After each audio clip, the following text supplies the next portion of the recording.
গতকাল ডাক্তার মোহাম্মদ ইউনূস আগামী নির্বাচনকে ঘিরে বেশ কিছু গুরুত্বপূর্ণ টপিক নিয়ে কথা বলেছেন। তার মধ্যে সবচেয়ে উল্লেখযোগ্য দিক হচ্ছে আগামী নির্বাচন হবে দুই কক্ষ বিশিষ্ট, উচ্চকক্ষ এবং নিম্নকক্ষ, যেখানে 100 জন সদস্য নিয়ে গঠিত হবে উচ্চকক্ষ আর অন্যটি হচ্ছে নিম্নকক্ষ বা মূল সংসদ।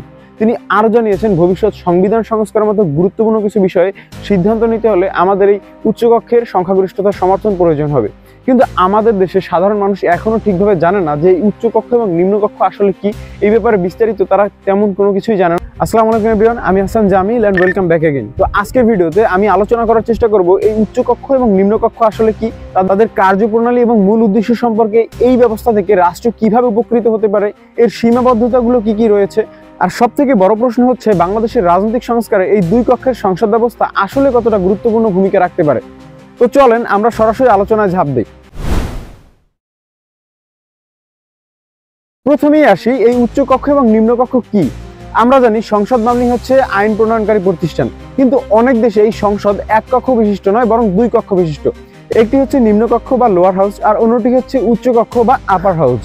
নিম্নকক্ষ হচ্ছে সেই অংশ যেখানে সাধারণ নির্বাচনের মাধ্যমে জনগণের ভোটে প্রতিনিধিরা নির্বাচিত হয়ে আসেন, তারা সরাসরি জনগণের প্রতিনিধিত্ব হয়। এখানে মূলত সরকার গঠন হয়, বাজেট পাস হয় এবং দৈনন্দিন প্রশাসনিক বিষয়গুলো নির্ধারিত হয়। অন্যদিকে উচ্চকক্ষ হচ্ছে এক ধরনের পরামর্শক ও পর্যালোচনাকারী পরিষদ। এখানে সদস্যরা সাধারণত সরাসরি নির্বাচিত হন না, বরং অভিজ্ঞ ব্যক্তিত্ব, বিশেষজ্ঞ, পেশাজীবী বা আঞ্চলিক প্রতিনিধিদের মধ্য থেকে মনোনীত হয়ে আসেন। তাদের কাজ হচ্ছে নিম্নকক্ষের সিদ্ধান্তগুলোকে গভীরভাবে পর্যালোচনা করা, ভুল ত্রুটি থাকলে তাদের সংশোধনের প্রস্তাব দেয় এবং রাষ্ট্রের কিছু গুরুত্বপূর্ণ নীতিমালাগুলোর উপরে ভারসাম্য বজায় রাখা। সহজভাবে বলতে গেলে নিম্নকক্ষ হচ্ছে জনগণের কণ্ঠস্বর আর উচ্চকক্ষ হচ্ছে বিবেচনা ও পর্যালোচনা কেন্দ্র। এই দুই কক্ষ মিলে সংসদীয় ব্যবস্থাকে আরো গুরুত্বপূর্ণ ও জবাবদিহিতামূলক করে গড়ে তোলে। এখন আসেন এদের কার্যপ্রণালী এবং মূল উদ্দেশ্য নিয়ে। প্রতিটি সংসদেই দেশের নীতি নির্ধারণ এবং আইন প্রণয়নের কেন্দ্রবিন্দু হয়, কিন্তু দুই কক্ষ বিশিষ্ট সংসদের সৌন্দর্য হচ্ছে এখানে ক্ষমতার প্রয়োগের সঙ্গে সঙ্গে পর্যালোচনারও সুযোগ থাকে। নিম্নকক্ষ হচ্ছে রাষ্ট্রের প্রাণকেন্দ্র। এখানে জনগণের ভোটে নির্বাচিত হয় প্রতিনিধিরা আসেন, তারা আইন প্রণয়ন করেন, বাজেট অনুমোদন করেন এবং সরকারের কর্মকাণ্ডের উপরে সরাসরি নজর রাখেন। সংক্ষেপে এখানে দেশের দৈনন্দিন রাজনৈতিক দিক নির্দেশনা নির্ধারিত হয়। আর উচ্চকক্ষ হচ্ছে এক ধরনের বিবেচনা পরিষদ। এখানে সাধারণত অভিজ্ঞ ব্যক্তি, বিশেষজ্ঞ বা আঞ্চলিক প্রতিনিধিরা থাকেন। তাদের কাজ হচ্ছে নিম্নকক্ষের সিদ্ধান্তগুলোকে পর্যালোচনা করা, প্রয়োজনে সংস্কারের প্রস্তাব দেওয়া। তাদের কাজ হচ্ছে নিম্নকক্ষের সিদ্ধান্তগুলোকে পর্যালোচনা করা, প্রয়োজনে তা সংশোধনের প্রস্তাব দেওয়া এবং আইন বা নীতি নির্ধারণের ক্ষেত্রে তা যাতে তাড়াহুড়ো কিংবা একপেশে সিদ্ধান্ত না হয় তা নিশ্চিত করা। অর্থাৎ নিম্নকক্ষ যেখানে কর্মে প্রাণ, উচ্চকক্ষ সেখানে চিন্তায় ভারসাম্য। একটি সিদ্ধান্ত নেয়, অন্যটি হচ্ছে সিদ্ধান্তের গভীরতা যাচাই করে। এই দুই পক্ষের পারস্পরিক কাজের মাধ্যমে আসে রাষ্ট্র পরিচালনার স্বচ্ছতা, ভারসাম্য এবং জবাবদিহিতা।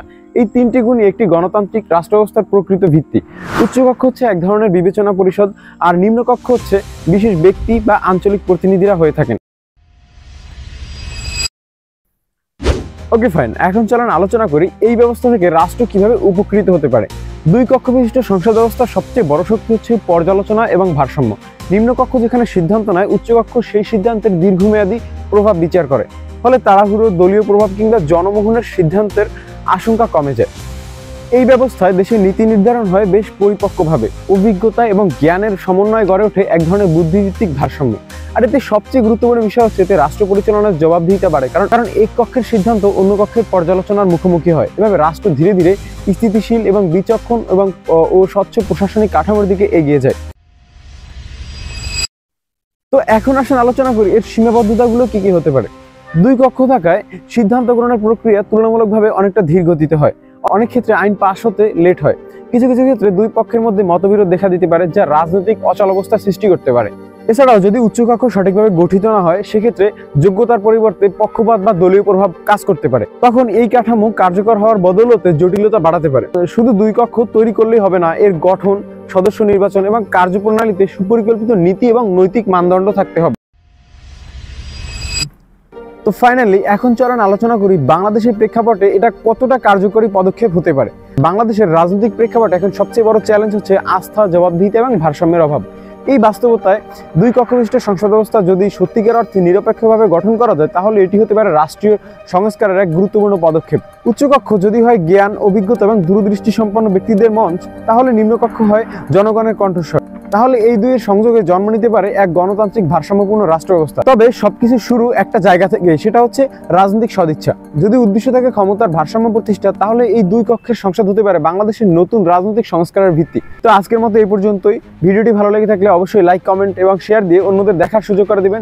এবং ফেসবুক থেকে দেখে থাকলে অবশ্যই আমার পেজটাকে ফলো করে দিবেন এবং ইউটিউব থেকে দেখে থাকলে অবশ্যই আমার চ্যানেলটাকে সাবস্ক্রাইব করতে ভুলবেন না। আল্লাহ হাফেজ।